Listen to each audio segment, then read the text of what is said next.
All right, so you want to get started here? Yeah, start this trailer in. Cool. This was the official uncut announcement teaser from E3 in 2019. So this was actually released almost a year and a half ago. So June in 2019. For those of you that aren't familiar with Baldur's Gate 3, it is obviously the third one of a trilogy. The second one came out in 2000, I think it was, and it came out in 2000, and it's been that's 20 years since the last one, which is makes it a highly anticipated release now when this comes out. But it's right. So Larian Studios is the one that is releasing it. Woo! We got our first cheer. That was our first cheer ever, Lily. Thank you very much. That's exciting. It is exciting. Yeah, we've had subs, we've had gifted subs, we've had what else? Obviously follows. We did a sub giveaway on Thursday, which is fun, and we've had merch alerts and everything pop up. But that was our first cheer, so thank you very much. People got the merch too. Yeah, they did. Yeah, T-shirts are nice. Yeah, so for anybody who's thinking about ordering them, a couple people that we know got their T-shirts, and apparently they're super soft and comfortable, which is nice because you never want T-shirts that are like itchy and stuff. So soft shirts. But yeah, so Larian Studios is the publisher that's putting these out, the game out, sorry, and they made the Divinity Original Sin games 1 and 2. And they apparently, like, Divinity Original Sin is like apparently it's claimed to be like a near perfect video game. So there's a lot of hype going into Baldur's Gate 3, and you guys are going to see now in the cinematic, the trailer and the cinematic, why we're stoked about it too. So anything else you got to add before we start? Well, I was just gonna say, I mean, you brought up there's the two previous Baldur's Gate 1, Baldur's Gate 2. Yeah. No real connection storyline wise. Like Baldur's Gate 1, Baldur's Gate 2 kind of ended a storyline.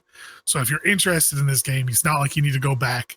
There will be some like breadcrumb stuff apparently in Baldur's Gate 3, but it's not like you don't need to know what happened to enjoy this game, which I'm really excited about because I've tried to get through that game, but I have grown up responsibilities. Yeah.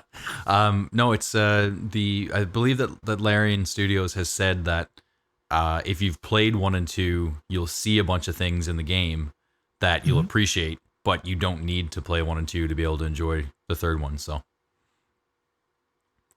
I don't think they've mentioned about anything to do with the looting system at all yet. Nothing I read last week or so. Yeah, we've dug pretty deep into a lot of the stuff, a lot of what's been released, and I don't think they've mentioned that. There's a lot of unknowns. Like, they've answered a lot of questions, but there's also a lot of unknowns because it is only early access too. So we're going to find that out when we start playing on Thursday. 5:30 Eastern time on Thursday night. Come watch us figure that out. And spend 2 hours on character selection screen. No. The character creation screen is like incredible. It's wild. We'll get into that afterwards, though. I think that they're redefining what online RPGs are going to be. I can't wait to spend an hour or two building a face and then putting a helmet on it. Yeah, I know, right? And let's take a listen.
goosebumps every time I see that.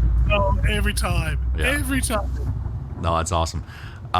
So what do you know the process of what happened just then? What we just watched? So, what you just saw, I don't know if you want to mute the video and just scroll back right to the beginning. Yeah. If you wanted to. So, that is Baldur's Gate. It's like pretty sprawling city. You're kind of looking west out towards the water there. This guy you see walking up here now, he's one of the guardsmen. Oh yeah, here's the map. So you're kind of looking just to where the wall ends on the west or the east side, of that map. Yeah, over on the east side of the city, looking into the harbor. Looking across the bay there. So I mean, they did a really good and accurate rendition like of Baldur's Gate, which is really cool. If you've played in Baldur's Gate in D&D, it's really going to bring this to life, right? Yeah, no, 100%. It's I love how immediately when I watched the video, it was, oh look, I recognize that. So yeah, you guys have been there. The next bit too, this is one of the, I guess, the town guardsmen. It's the Flaming Fists mercenary group. Mm-hmm. So they're all over Baldur's Gate. They were big in the first couple games, and what's happening to him is at some point prior to this video, probably about a week or so before, actually, he was infested with a mind flayer, a tadpole. Mind flayers, which is the thing you saw at the end, Illithid, they don't reproduce. They're asexual. They're, neither male nor female. They just lay tadpoles.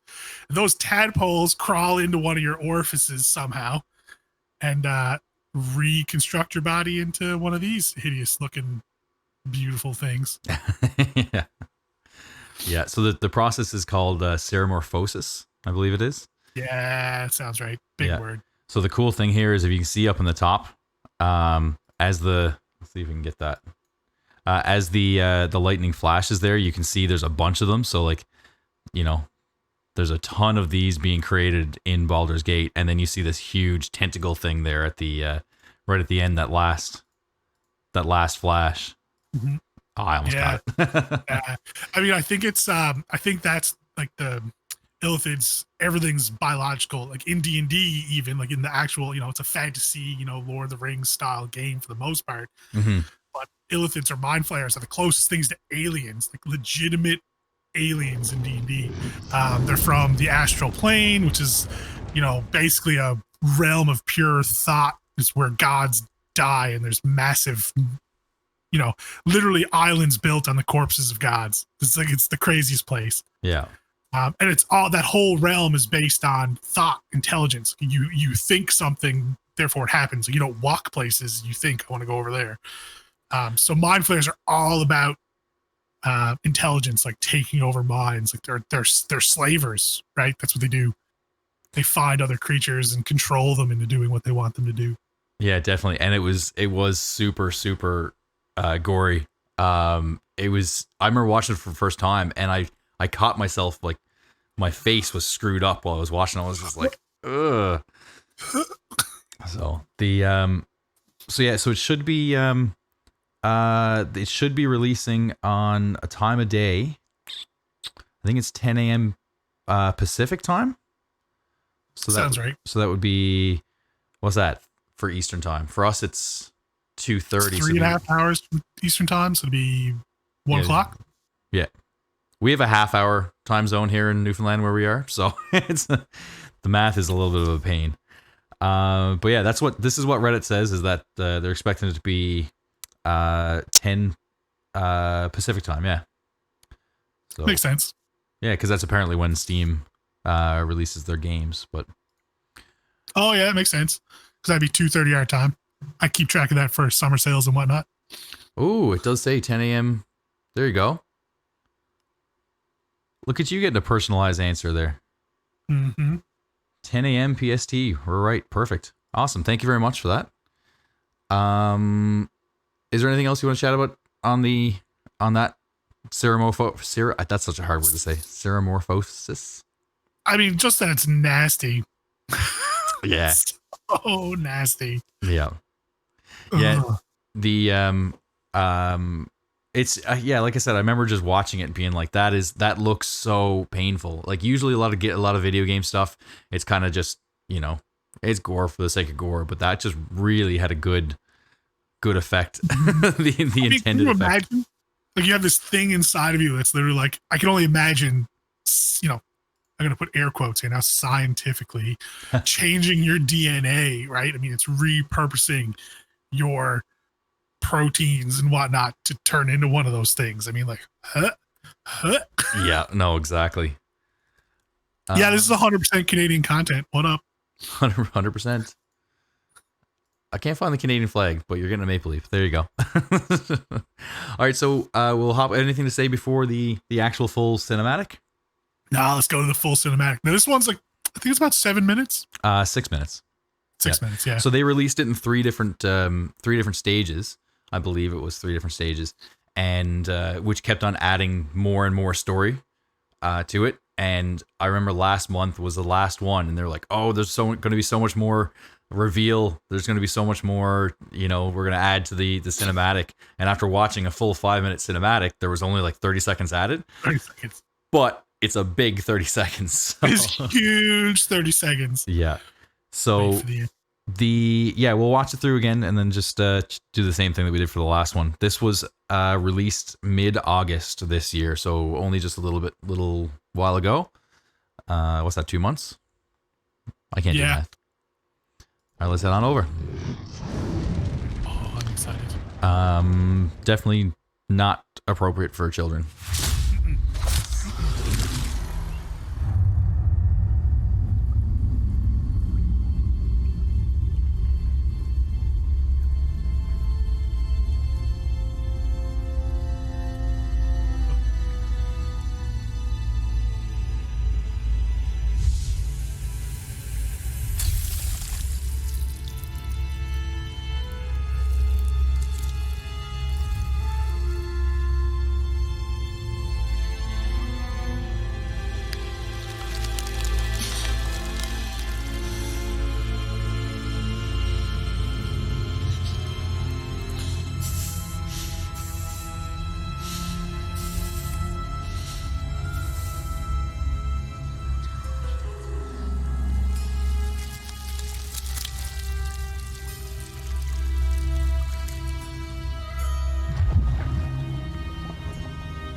got shivers.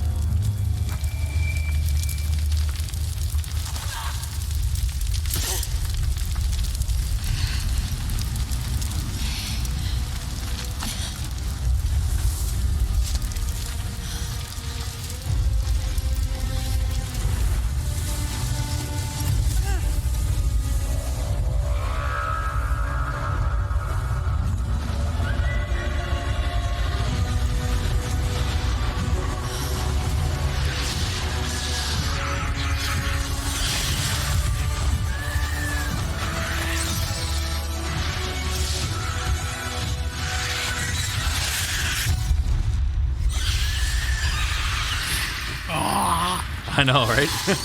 I want to play this game. Yeah, so that's one of the most epic cinematics that I've Ever seen, and like I'm a ever. I'm a huge Blizzard fan, and you know they're monsters when it comes to creating cinematics. They always have been. And when I watched this for the first time, this is my first exposure to the game. Watching this, and I was just completely like, this is on their level. Like, this is going to be, I think it's going to be pretty huge. So Massive.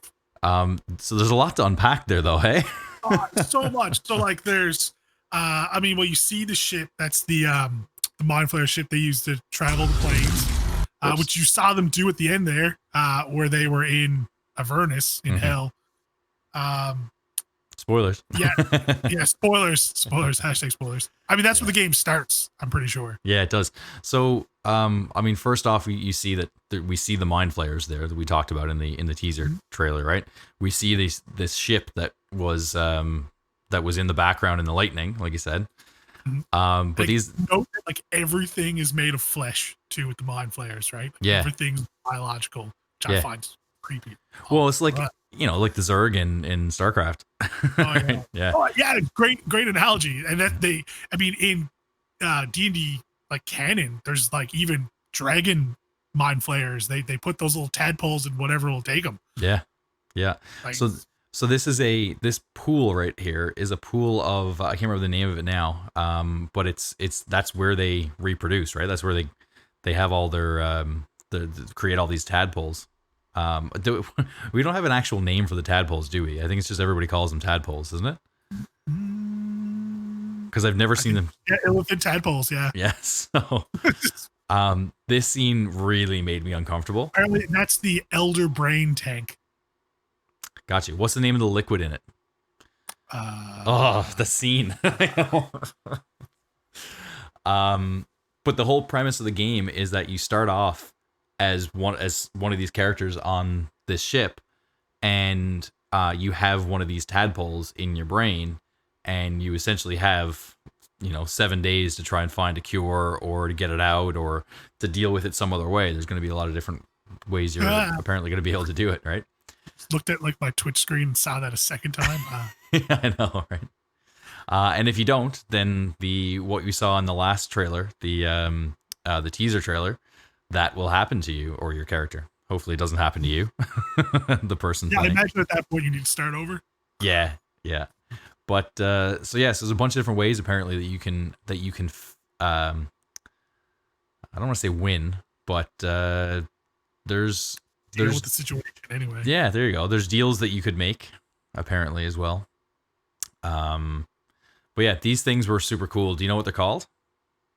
I squid ship. I don't know. Squid ship. We're gonna call it a squid ship from now on. I love it. But like, it's canon. I mean, they're in a ton of games. If you watch Matt Colville stream The Chain, like they have one of those ships like in the game they're flying around on. Right. It's pretty cool. Yeah. And this city here, is this Baldur's Gate or is it? Baldur's Gate, yeah. Is it? I feel bad for that guard that tried to run up that tower. Like, you only got 30 feet movement, man. You're not right. Nautiloid could be the Nautiloid. It is 100%.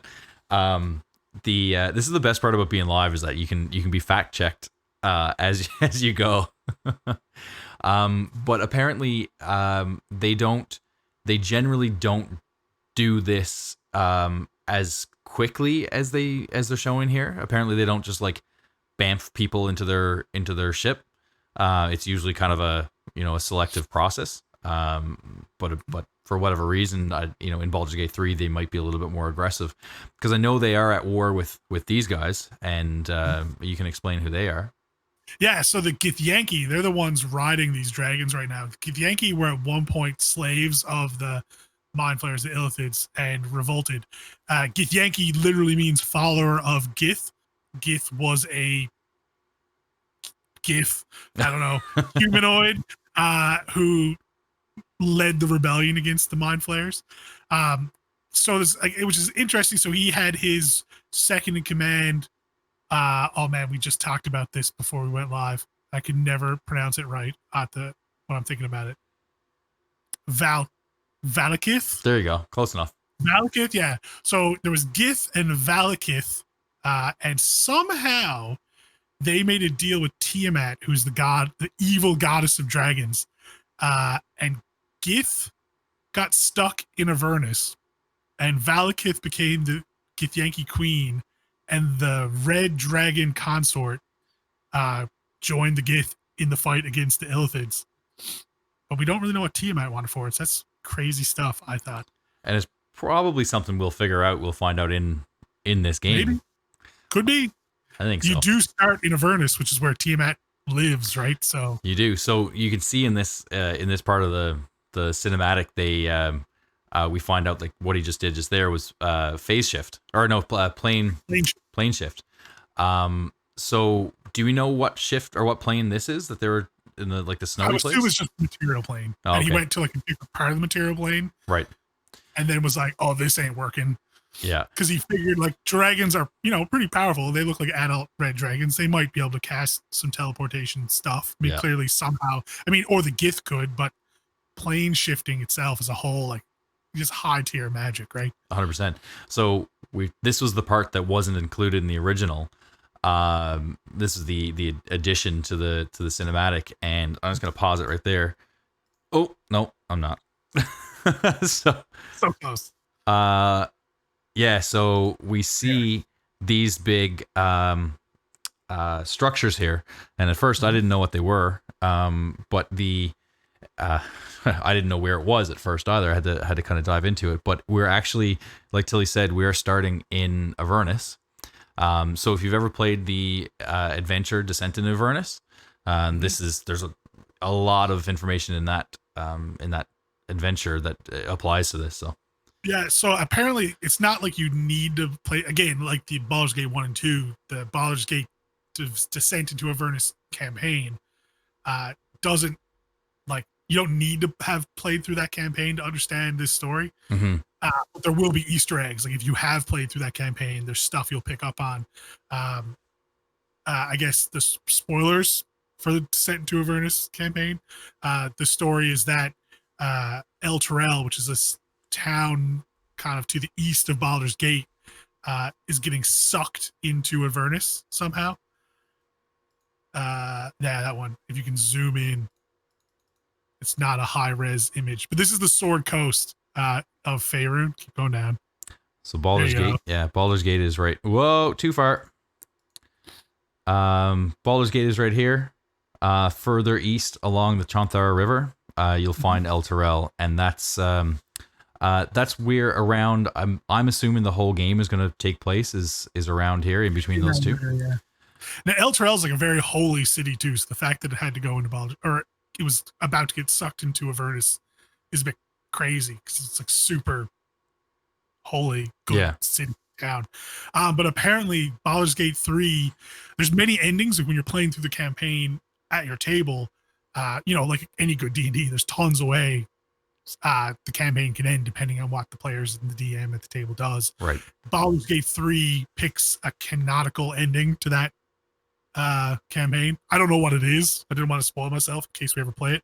Right. But there is a canonical ending given in Baldur's Gate 3 to that campaign. Cool. The more you know.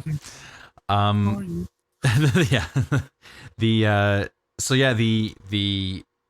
story of El Terrell and how it gets sucked into Avernus and the lead up to that and what the Blood War is and all that kind of stuff is super, super interesting.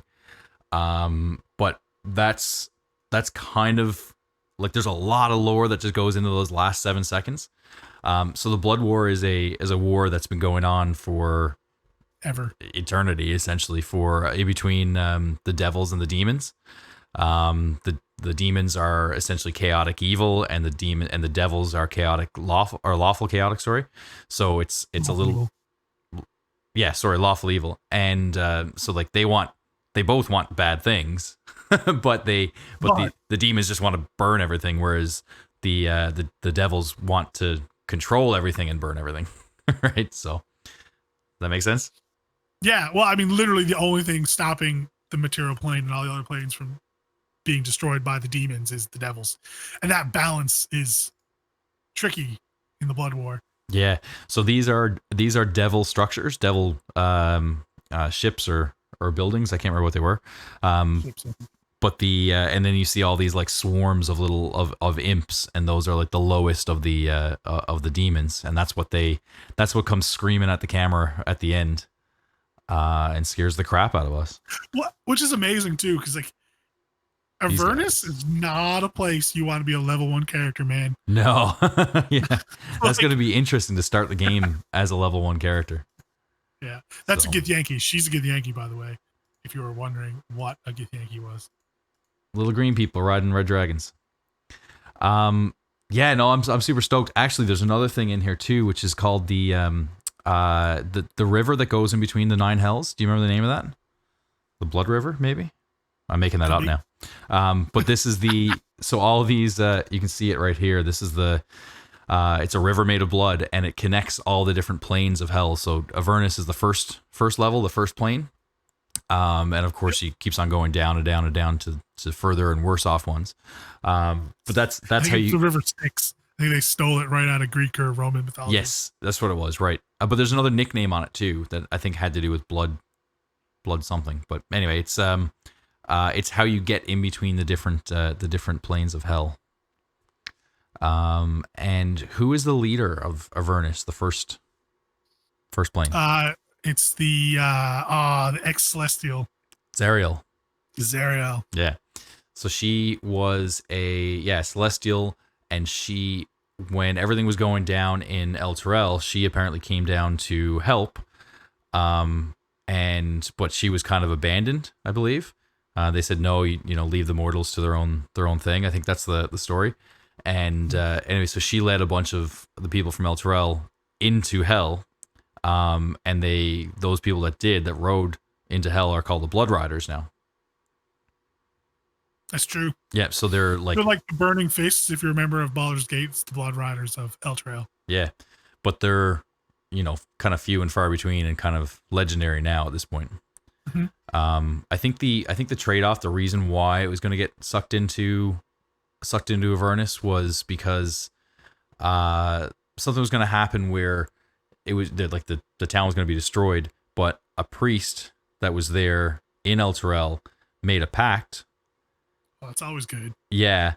So and this it was essentially a second son showed up and got rid of all of the bad stuff that was going on in El Terrell, all the crime and the abductions and all that kind of stuff.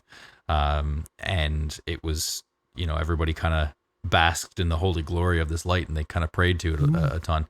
And then after whatever amount of years, 100 years or something it was, 60, 100 years, it turned into it turned dark. So this like dark celestial object, as opposed to this like holy, loving thing. So in the time that it was all good, it kind of became like a mecca for paladins and priests and anybody that would follow that deity or anything. And anyway, so after so long that it finally turned, that priest who was like raised to sainthood, he got he just basically took off and disappeared because he knew what was going on. The deal that he had made, not sketchy at all. No, right? The deal that he had made was now up, and then the portal to hell opened up, not too far away from El Terrell. I don't know if you can see it in here or not, because there's a bunch of different canons as well, and or storylines, sorry, where Elturel is in Avernus, and there's other ones where it's not in Avernus yet. So there's a little bit of confusion as to where Baldur's Gate 3 is going to lie on that, as far as I'm aware. Well, apparently it's going to pick. Apparently Baldur's Gate 3 is going to decide. Very good. Yeah. Which it's interesting. Because that's it's hard to come down and say this is the canon, Elturel's in hell, or it's not. Yeah, right? no, definitely.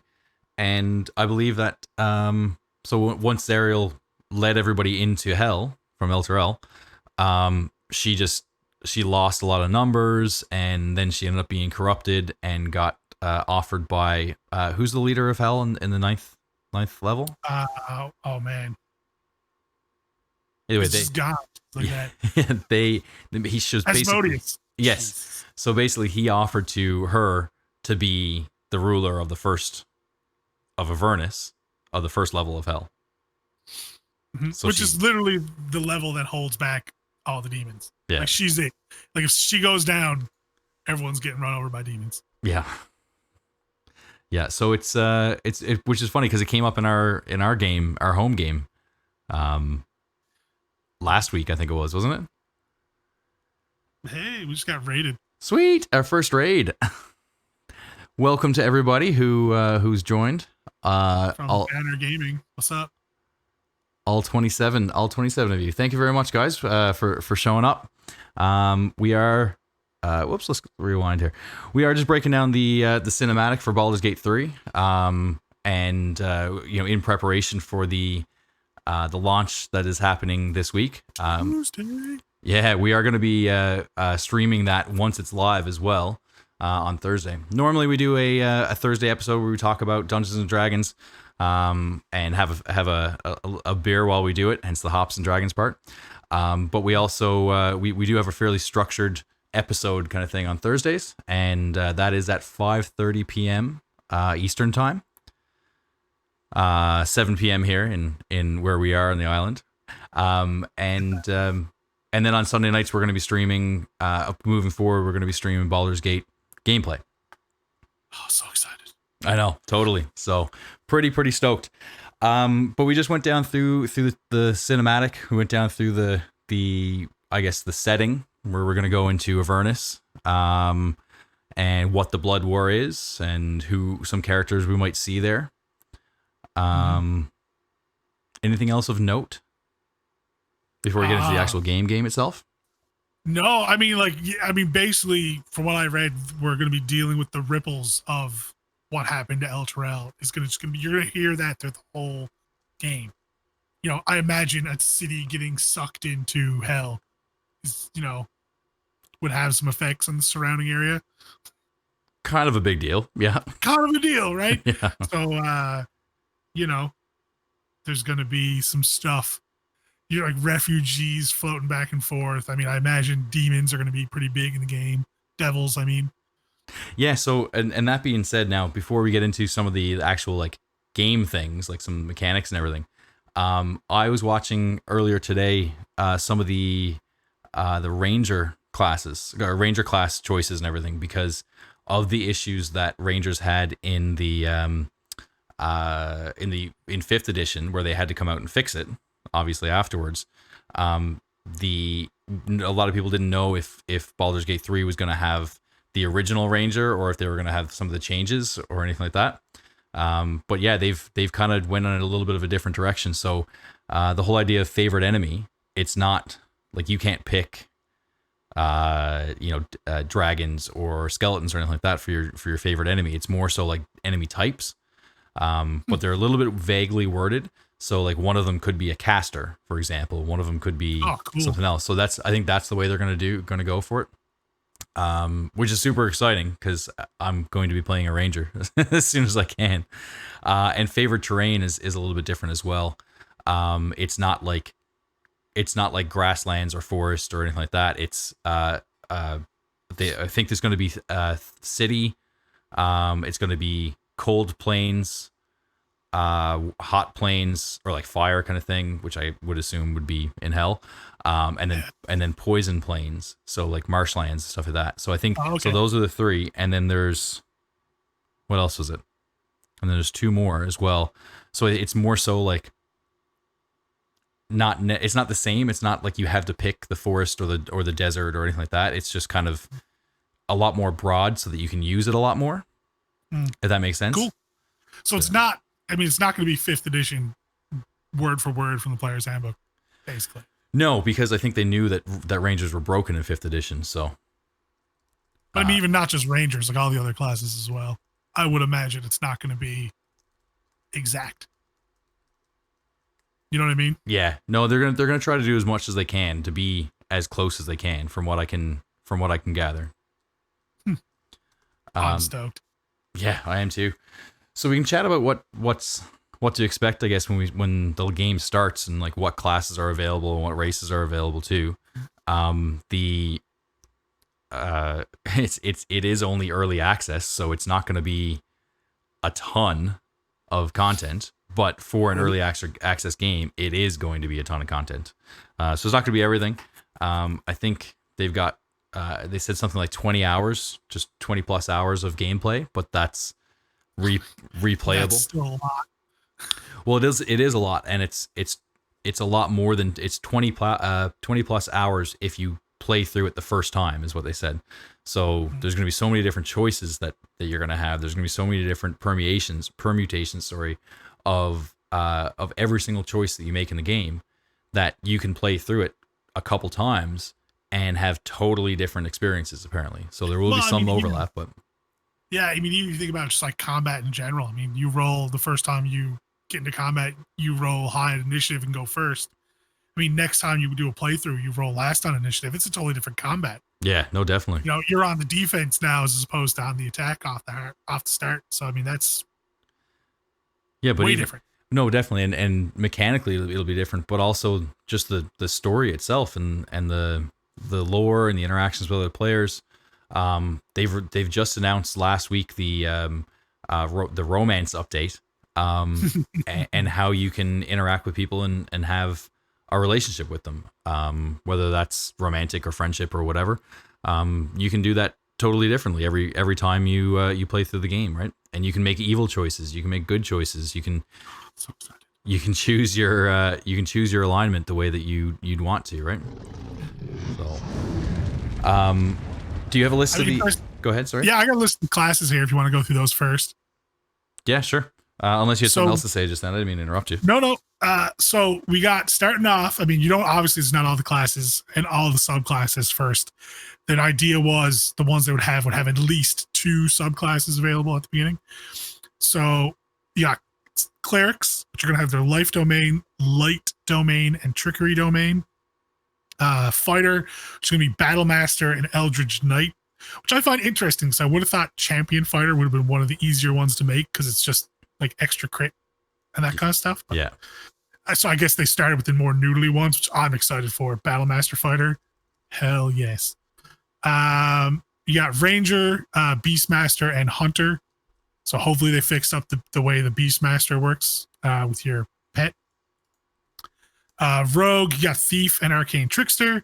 Again, thought assassin might have been one, but it's coming. Warlock, you got the fiend pack and the great old one pack. And wizard, you have school of abjuration and school of evocation for your fire blams. The fire blams. If anybody's in chat wants to test out some custom chat commands that we just installed there last week, you can type in !fire blams, BLAMS, all one word. That was Callisto. That was a weak fire blam. No offense, buddy. 38's not weak though. No. Ouch. Everyone in chat is toast now. Yeah. I'm really excited for Wizard. Wizard's like my go-to, but I'm holding out for the School of Divination. I'm hoping. Fingers crossed that makes it into the game. As in like eventually? Eventually, yeah. I'm sure it will. I have faith.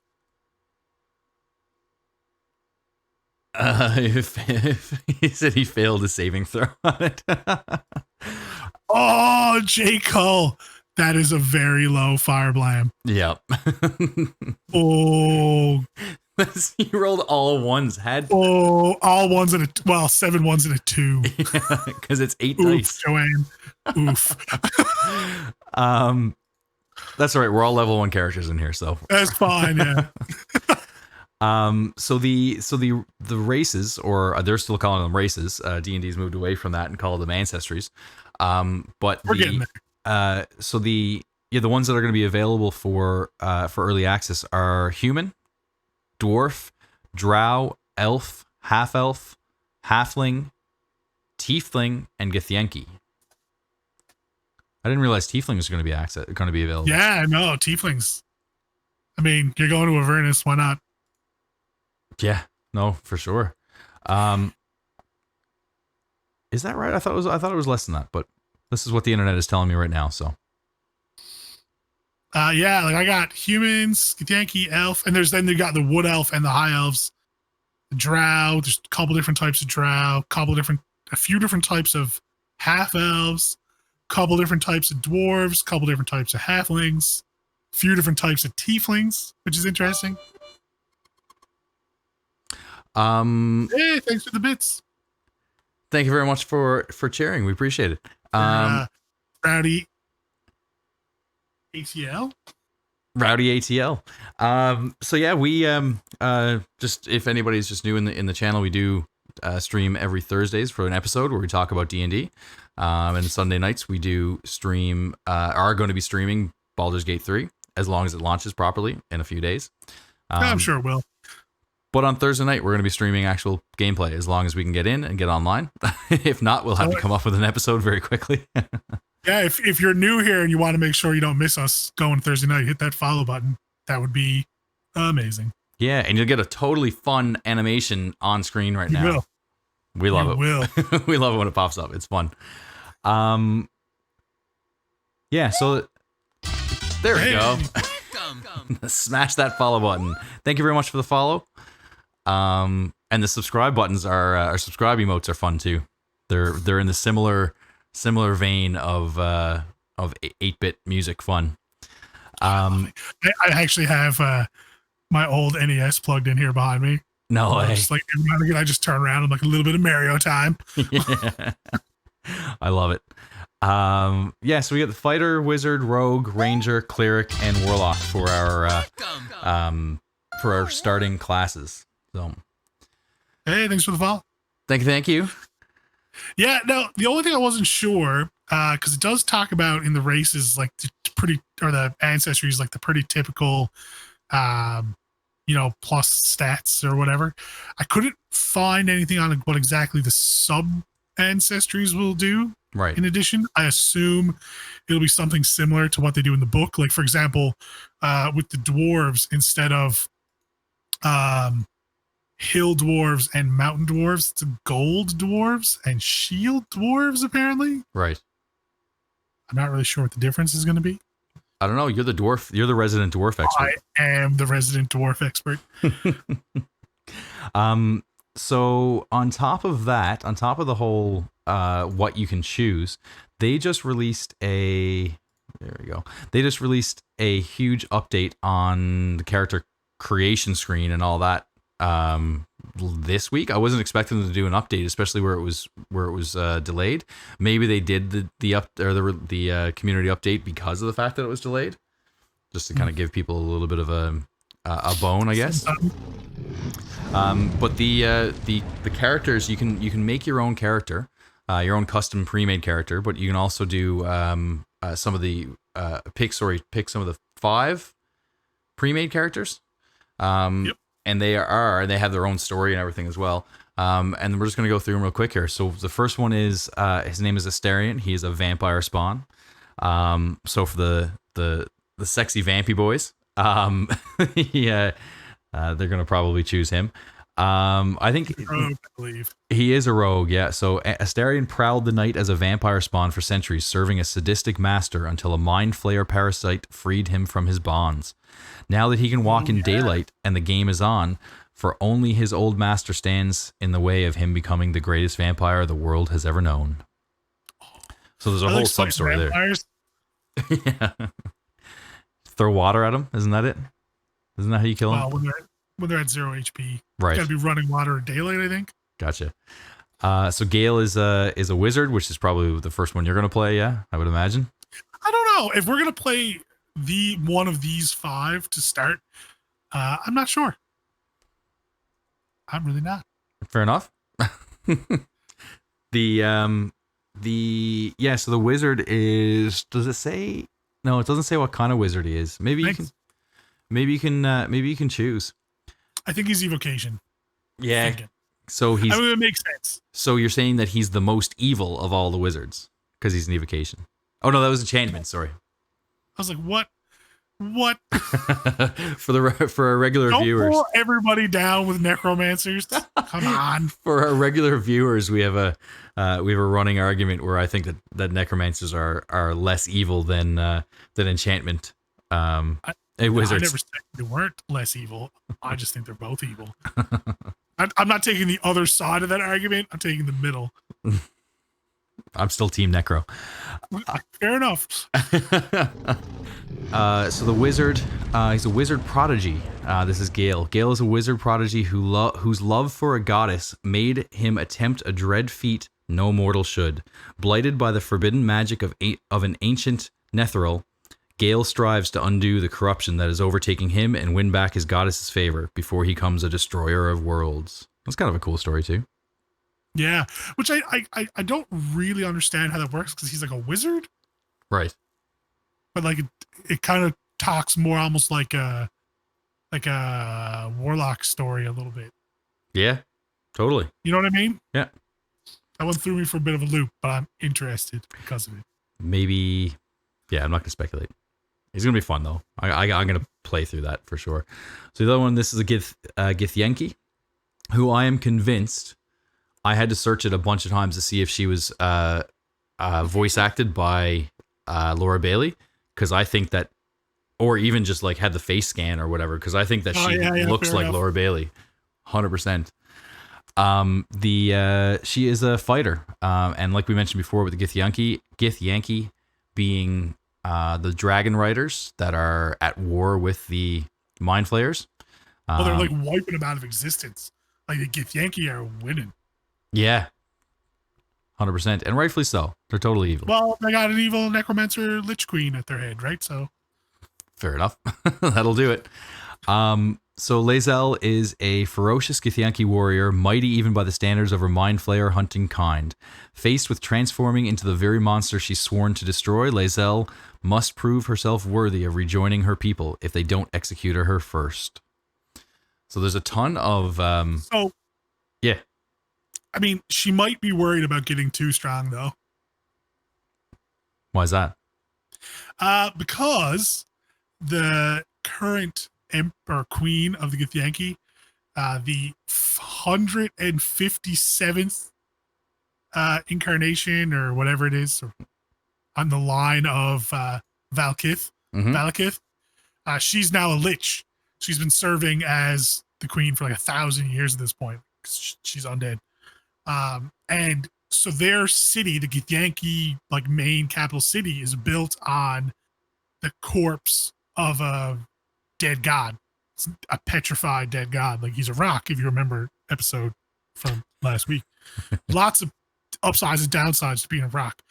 But of course, a god rock has a lot of power in it, right? So what she does is she, at least in old editions of D&D, in order to cast the wish spell, you had to burn experience. Like you had to use your actual character's experience points to do it. Right. So what she does is when Githyanki hit about level 16, she kills them, takes their experience, and then uses that experience to cast wish to take power from the god rock she's built the city on to eventually ascend herself into godhood. Wow. So if I was the Githyanki, I wouldn't want to get too powerful. Just throwing it out there. Level 16, you think that's dope, but nah. So just hit 15 and then just retire just and do no work. Stop, I'm done, I'm out. Just pay people to do everything.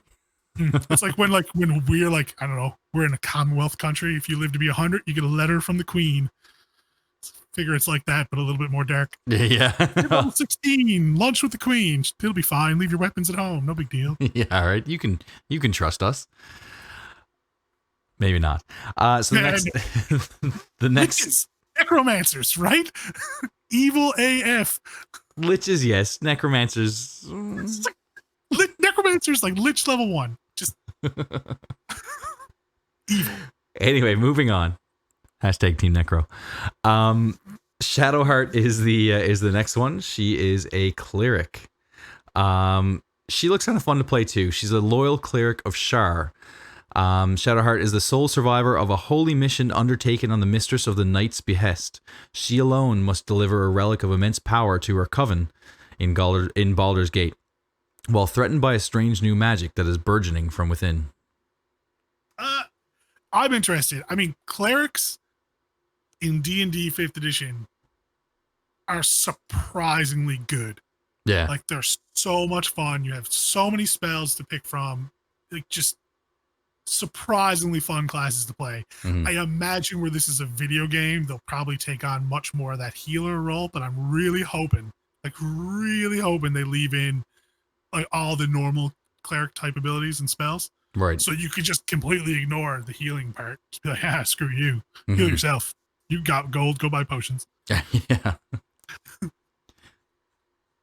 It's like, this could be really fun. Like, she's kind of throwing off the healer vibes there, like stereotypical, but yeah.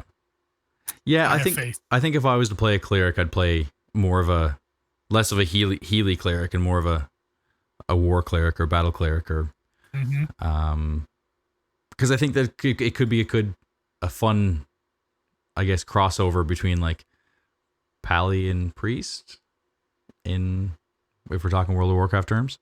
You look confused. I mean, it depends on your domain, right? Yeah. Like, there's a lot, like if you go, for example, if you light domain, I think is going to be in this game, that lets you wear heavy armor. Would be epic. So you get like a plate wielding cleric of badass. Like, come on. Cleric of badassery. Right? I like it. I like that subdomain. Me too. And the last one is the Warlock, which looks like the most fun to play, judging by this this art here that on the website. Noble by birth, Will made his name as the heroic blade of frontiers, but to become a living legend, he struck a bargain with the devil, a bargain from which he longs to break free before it consumes his soul for good. I think this would be a ton of fun to play because of the fact that we are going to Avernus, and because of the fact that we are going to deal with demons and devils. So I think there's going to be a lot of interesting story choices that you had to make there. Given the fact that you're playing with a party and you're fighting against devils, do you let the other people know that you serve a devil? Like, there's a lot of... maybe. Right? Right? I mean, it seems like this guy's leaning towards good, right? He's trying to get free of it. Just, pretty classic Warlock story. No, 100%. And he looks like he's already set up, too, to be like the Hexblade when you get to that level, when you can pick, which are fun. So you're not just casting Eldritch Blast the whole time. Yeah, I'm sure you will, though. Will. 100% you will. Eldritch Blast. I'd sell my soul for Eldritch Blast. Come on. Totally. So we're going to come back to... What up? That's right. We're going to come back to character creation for a minute because there's a ton in there. But the update that they gave there last week was the romance and companionship. We chatted about it last week, and 100% there is going to be... there's an M rating on this for a reason. You can 100% have relationships with people and go all the way. And they have... Did my character go all the way with your characters, Paul? Well, you'll have to try, and we'll see in game. Ooh. Totally going a charisma character. Yeah. Heard it here first, folks. Oh God. Talk to your parents. This is not the birds and bees stream, Callisto. This is not. No. Just Google it. And don't blame us for anything you find. But as you can see, like the incognito mode is your friend. Yeah. You can see that the acting, the screen capture or motion capture or whatever for the actors, they did all this to bring realism to the game for all of us. So it must have been an entertaining day on set for that for sure. Yeah. But apparently all of this happens while you're around camp. So like when you make camp at the end of the night, you can interact with your party.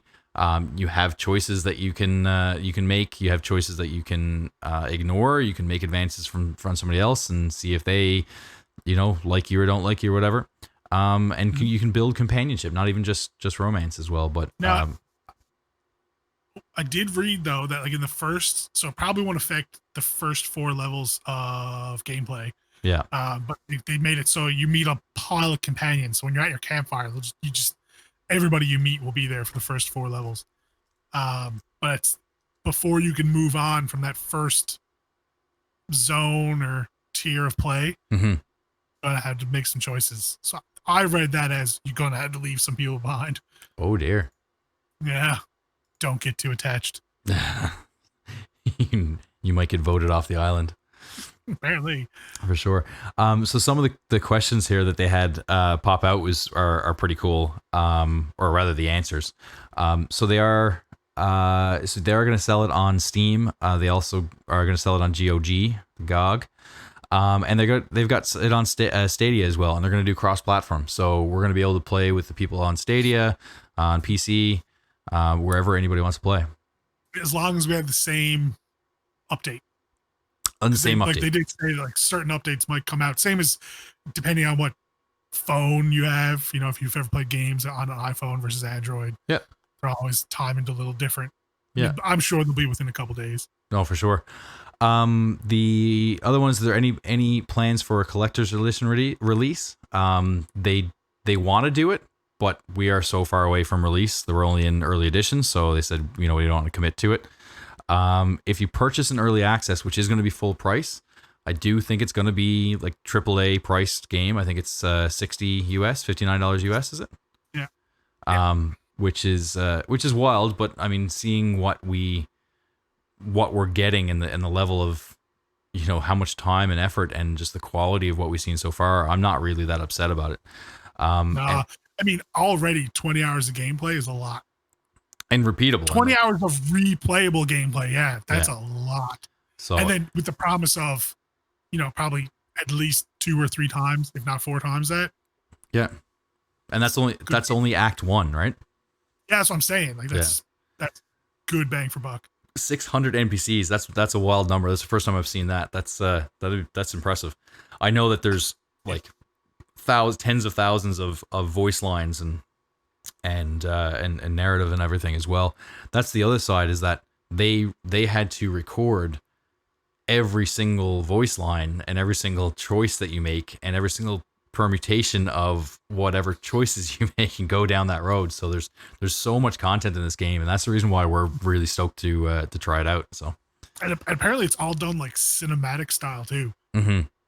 It's not just like a crappy little whatever scene. Like you get into it and it looks like a cinematic when you're in these choices. And then if I'm in a cutscene cinematic, like Paul, your character can still be running around, and then if you come up closer to me, you'll join in. And then you can start putting like, hey, no, I want you to say this. Don't piss this guy off. We don't want to fight him. And I'll be like, fuck you. And the other really cool side of it too is that you can they've worked with Twitch integration, which is another reason why we want to do it, so that when we get dialogue options and choices, we can actually let people in chat vote and choose on which option that we want to play. So every so often we'll do that, and we'll let chat kind of direct which way we go. So if you're not playing it at home, if you're waiting to pick it up for the real game, you can certainly play it with us. So the and that's the other side of it too, is the fact that it's early access and it's full price for early access. And they said that once you buy it for early access, you won't have to pay anything else for it when version 1.0 comes out, when it fully launches. And I'm not sure if everything's going to transfer over or not yet. I don't think things will transfer over as far as like you're having your character, because it is only going to be a limited game, and they want you to start from ground zero, especially if there's any sort of competition or anything like that, right? So We actually have decided what we want to play. We have a list of a couple. We got a list of a couple playthroughs that we want to do, and we're going to start off with one of the pre-made characters we think, and then the second playthrough we're going to do a custom character of what we want to do. I'm going to pull that up there now and see. What do we decide on? Oh man, I don't know. I feel like we're going to change our minds again. Probably. I said called characters. Yeah, I got it here. So I said that I was going to play Will, the Warlock, first, and you were going to play Gale, the Wizard, first. I did say the Wizard. Interesting. Yeah, you said dibs on the Wizard like 3 months ago, and I wrote it down. Yeah, I might swap that out for the Fighter if you're going to go Warlock first. Sure. Or Cleric though. Well, you have access to this, so you can update the spreadsheet. And then the second one I'm gonna do a Ranger and Ranger Hunter, and I'm assuming you're gonna do a Dwarf Cleric. If I'm gonna build one, yeah, probably. So maybe I won't do the Cleric. Yeah. Although I do like doing, if you're gonna do Ranger, yeah, no, I could do Cleric. Yeah, Cleric. Yeah, so no, we haven't decided yet. But Paul's decided. I've decided. I'm indecisive AF. Yeah, I'll play if you want to do a caster. I can do the Fighter if you want, but like, depends on how you roll your Warlock, right? Yeah. Right, because if you go Hexblade, then we're probably fine. But then presumably, if it's a party of 4, this is one question I still had. Maybe you have the answer to it, Paul. I don't know. If the game is designed for a party of 4, right? So me and you make characters, and then do we both make AI characters? I'm not sure. That's something we'll find out on. Because that would change everything, right? Because if I can just have my pocket tank to stand in front of my wizard with his shield up, like that's huge. No, definitely. I think because multiplayer. Yeah, I'm not sure. We're gonna have to look into it unless somebody in chat knows. But the origin characters is what they're called are going to be available if they've announced, unless they've changed their mind. I did read before, and I saw on the live streams that they did that the origin characters are going to be available. I thought it was the other way around, that only the origin characters were going to be available. But as far as I know, you can create your own characters. Hence the update that they released this week or last week. I can't remember when it was. But you should be able to do either when we start. So we'll figure that out. We only have a couple days to figure that out. I thought it was like, oh, this is like 3 or 4 weeks away. Yeah, well, that's how this whole year's gone, right? Yeah. Just that shit away. Yeah, it is. God. It's October, dude. I know. Gonna start Christmas shopping or something. Yeah. This is one that makes Halloween costumes. Too late. I'm at Christmas. Yeah, right. That's true, because you don't know if things are gonna shut down and shipping's gonna take 10 months again. So, this is one that makes me very, very happy as a Canadian. The next question that they answered, it was that somebody asked that I noticed in the gameplay shown that the units of measurement for distance were in feet, but the gameplay at the D&D live was in meters. Will I have the option to choose between the silly, pathetic Imperial system and the glorious and the only metric system? So their answer was yes, you will have the option. There's a toggle in the options menu that lets you switch between Imperial and metric units. So if you get pulled over by the cops, you can't use that as an excuse. That's awesome. I'm going to send you a link in chat, Paul. Yep. Maybe you can bring it up. What chat is this? Twitch chat. Oh, yeah. Just because I think this is interesting, because I was thinking about this a lot. Like because in D&D, everything's based out of 5-foot square, right? Yeah. And there's a picture towards the bottom after ye old Tiamat. If you scroll down, keep going. After Tiamat. Oh, Tiamat in all her beauty. I know. She's up there behind me. But so this is a guy standing in a 5-foot square, right? Yeah. Which I feel like I'm just wondering, how does that work? Because that 5-foot square makes sense. Yeah. Right? Like you can see, like he's filling up that 5-foot square. I wouldn't want to get within that 5-foot square of that guy. Mm-hmm. He would probably punch me. So like, what is the 5-foot square equivalent of metric? Like, do you just go with the like 1.4 meters or whatever it is. Yeah, I mean, 2 meters is essentially 6 feet. Because I'm just over 6 feet, so I I know guess that it's 2 meters. 1.5. 1.5 meters is not so bad. 1.5 could work. Yeah. Number. Yeah. 1.524. Yeah. For getting technical. Or you just do 2. So I don't know. We'll have to find that out when we go live and see what the conversion is. Right, because instead of your character having 30 feet of movement, it would have 9.144. Yeah. Which, I mean, I guess in a video game, that's a lot easier to track because it's, you just drag your character, and by the look of what I've seen from gameplay, it just kind of, there's an arrow, and it just tells you how far you've moved, right? Yeah. Yeah, I don't expect it to be a big deal. I'm used to using feet in D&D. It drives me nuts, but I get it. Oh, no, we use the metric, though. We do? Oh, we are. When we go live, this is probably the most exciting part of this game for me. Is using metric in D&D? Using metric. Oh, 100%. I mean, in our in-game. Nerding out. Yeah. If it works, we're switching. Our home game's switching to metric. Yeah, totally. I'm into it. I'm totally into it. Just have to go through and just like white out everything in the player's handbook. Right? Yeah. Like back over in the metric. No. Yeah. One of the other questions here. Can I solve all of my problems in-game with fire magic? 100%. And the answer is, in pure Larian style, you could even solve your relationship problems with fire magic if you want. Fire tends to solve a lot of things, but Baldur's Gate 3 doesn't have the same approach to surfaces as Divinity Original Sin 2. For example, you will likely kill a lot less of your allies by accident. Still, when in doubt, fire the spout. They're a ton of fun. Like they're gamers, so they get a kick out of it too, right? So D&D lore says if you put a bag of holding into a bag of holding, it causes a black hole. Will this happen in game? Thankfully, there are no bags of holding in early access. We do feel like testing this theory may set the game and the universe back a few dozen millennia. Brutal. Yeah. And then here's the important one that we were talking about earlier. Can I play it without knowing anything about the franchise?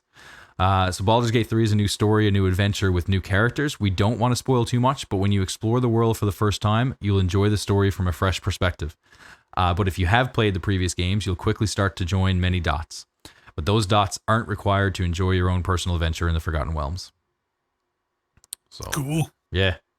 Which is good because I haven't played the other ones either.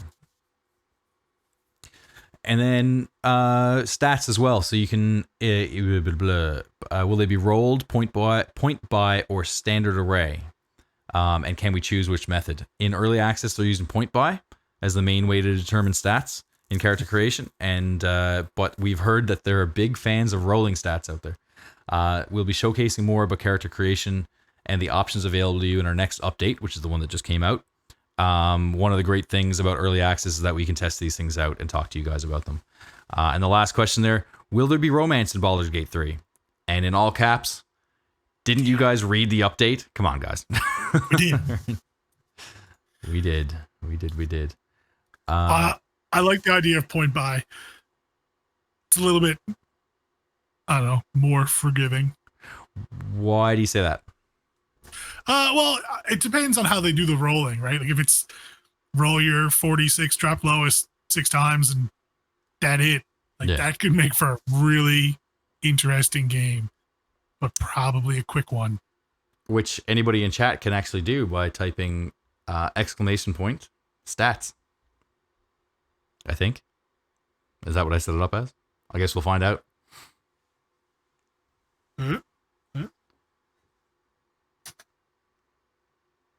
Nope. Stat, maybe? I should know these. I apologize, guys.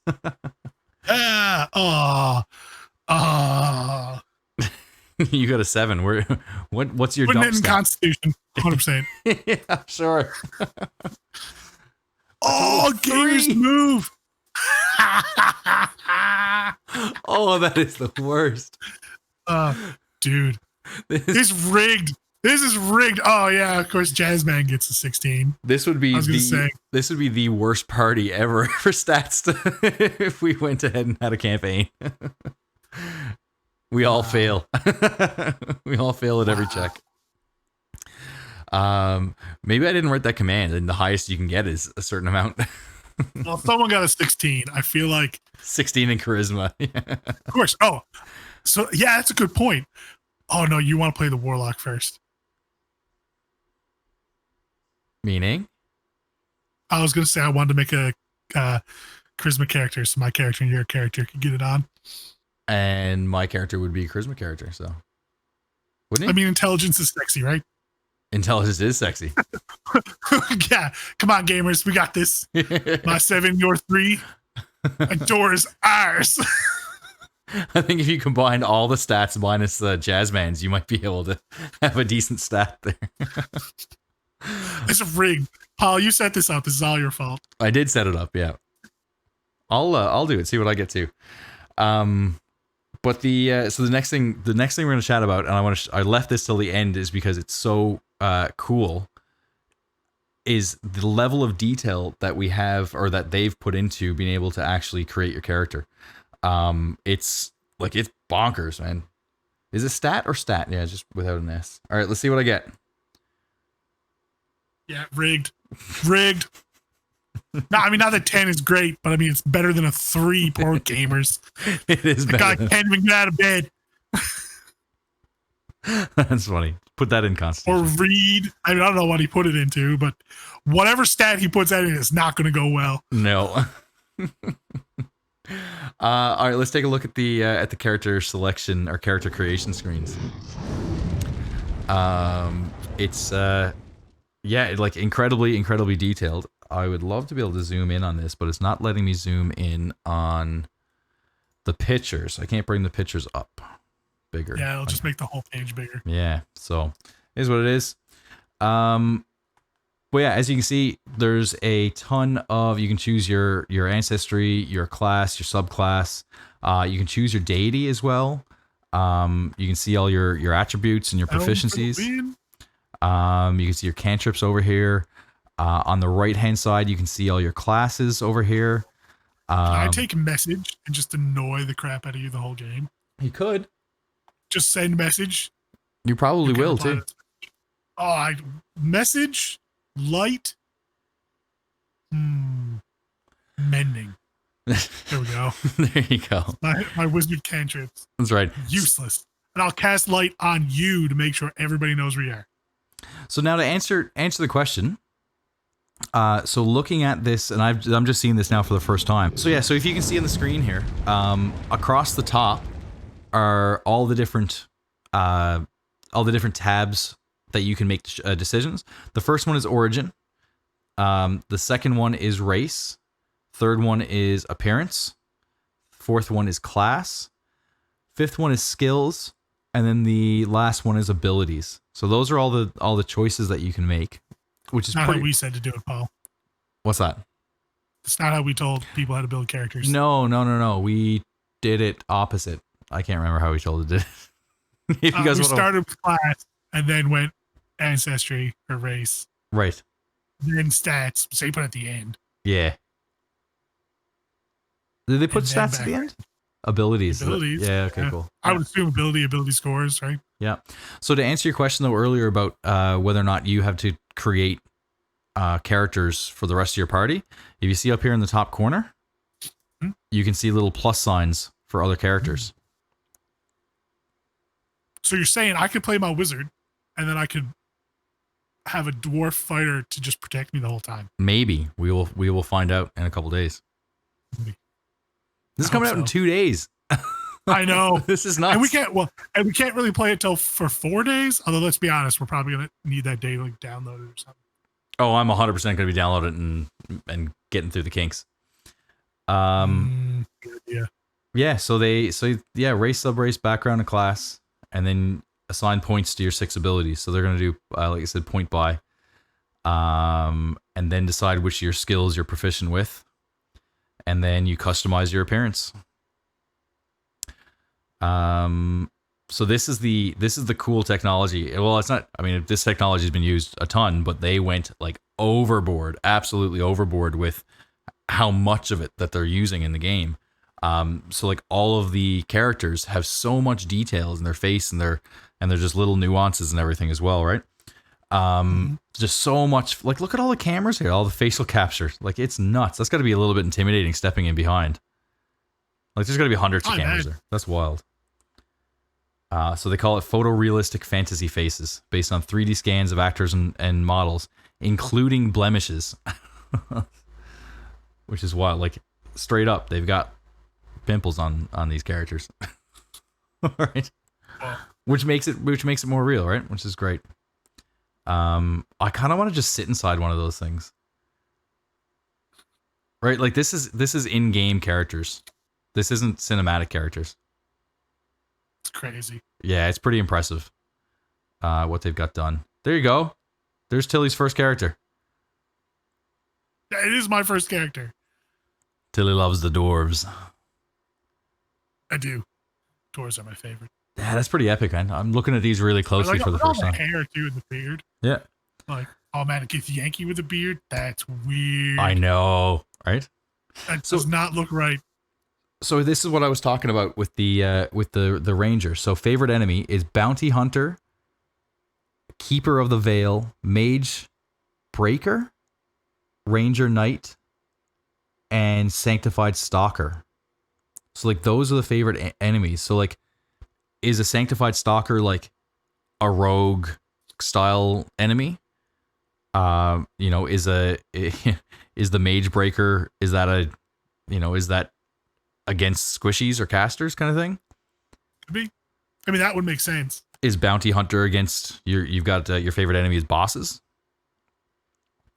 And then natural explorer, the way that it's different in 5e compared to what Baldur's Gate 3 is going to do. I keep on calling it Battlegate.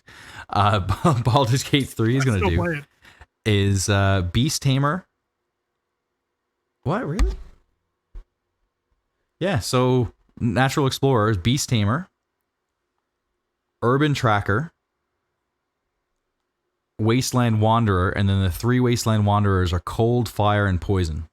So like I said earlier, I'm thinking that it's going to be just, I don't know what Beast Tamer is. I don't know what that's going to be.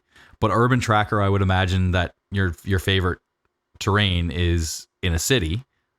So you get all the benefits of Natural Explorer while you're in a city. And then you're in Baldur's Gate. Yeah, but the whole game's not going to be in Baldur's Gate. Sure. Fair enough. So, and then the Wasteland Wanderers are going to be either your tundra, hell for the fire part, and then poison is probably like a swamp or something like that, or a jungle. That's what I would imagine. So it's a little bit more broad than what it is in D&D. And then a wood elf. Yeah. You can see this is how you assign your ability points here. So this is your point buy.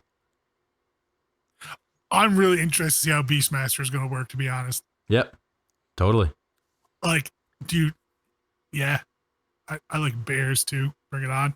Yep. I'm is there anything like, did you ever play Dragon Age? I don't know. Anyway, Dragon Age Origins, that was like the thing. Like the first companion you get in that game was this dog. That dog was badass. I'm hoping there's something like that in this game. Like get that animal companion, just like, come on, let's go. I like my puppies and my ranger in our home game. Right? Right? Yeah. So this is the Drow, I believe. Yes, the Lothsworn Drow. Mm-hmm. Oh. Yeah. And the high half elf. Is that dreadlocks? Looks like it. Looks epic. I'm into it. And Asmodeus Tiefling. Little devil. Watch out. Cool stuff. It's cool stuff. Like, this is why it's going to take so long for us to create a character. That's why we're going to start with the pre-made ones. Come on. Yeah, 100%. Because look, we're going to have to do an episode or stream on Sunday night just creating both of our characters. But like you can choose the eyes. Like, look at the detail in the eyes that you can choose. And there you go, 600 NPCs in Act 1 alone. Holy crap. Each one of them draws from their own experiences. Whoa. That's wild. Yeah. It is wild. Oh, I'm so excited. Yep. And you can create this kind of character if you wanted to. Yeah. Was it Stream Clown Posse? Yeah, it looks like it. And in one of the gameplay cinematics that they or when they went live, It was really cool. They had an owlbear. Do you remember that one? Oh yeah. And then in that, like, it was an owlbear mom, and there was an owlbear cub that the mom was protecting, and it was the cutest looking thing ever. So, of course, like, what game was it? That they allowed you to pet the dog? You can pet them in WoW. No, but there's a meme recently where it was like they released whoever made the game released the stats on how many times dogs have been petted or something like that, and then dogs have been petted like 1,000,000 times or something. I can't remember what game it was now. I don't know. So there's a big question now that's going on with every new game release is, can you pet the dog? And of course, there's a question here is, can I pet the dog, in brackets, and the owlbear? And they say, yes, you can pet the dog. We highly advise against petting the owlbear, though. Don't pet the owlbear. Don't do it. As for the owlbear cub, we'll leave that one a mystery for you to find out. I'm going to throw this out there. Bad idea. I'm going to try it.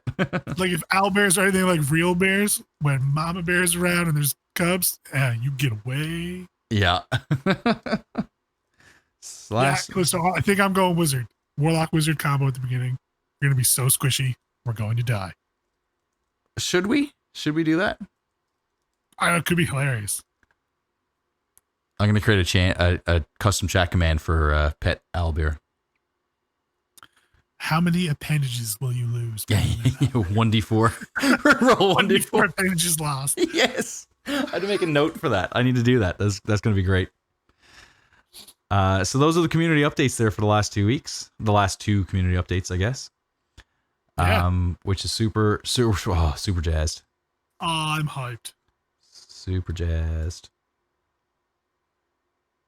Hell from hell. Yeah. Cool. So if anybody's watching that hasn't followed yet, we certainly would appreciate a follow. That way you'll know the next time that we go live and we do start streaming the game that we talked about tonight. Mm-hmm. If anybody if anybody wants to connect with us off Twitch as well, and at any point in time you can type this in to get any of our links. This is where we live. We are on Twitter, we are on Facebook, Instagram. We obviously have a YouTube channel as well that we do upload edited episodes to. Edited the Thursday night episodes.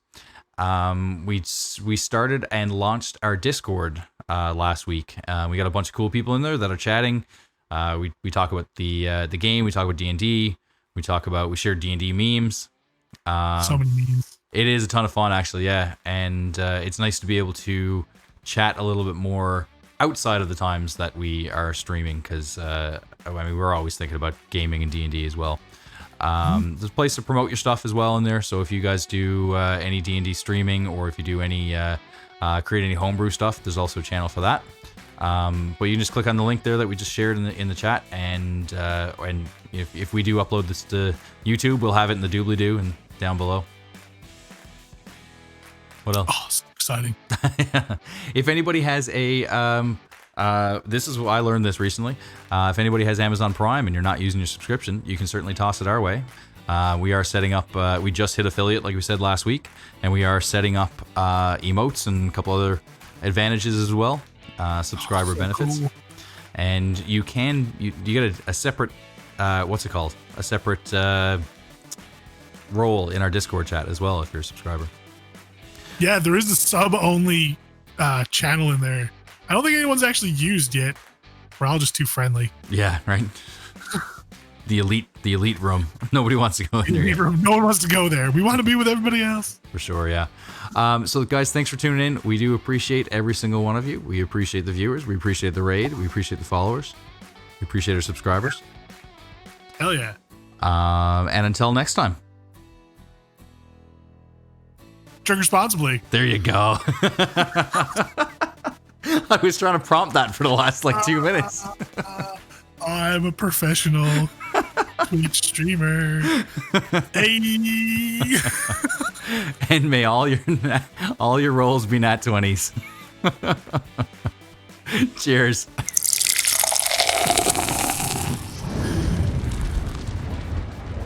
I'm a professional Twitch streamer. Hey.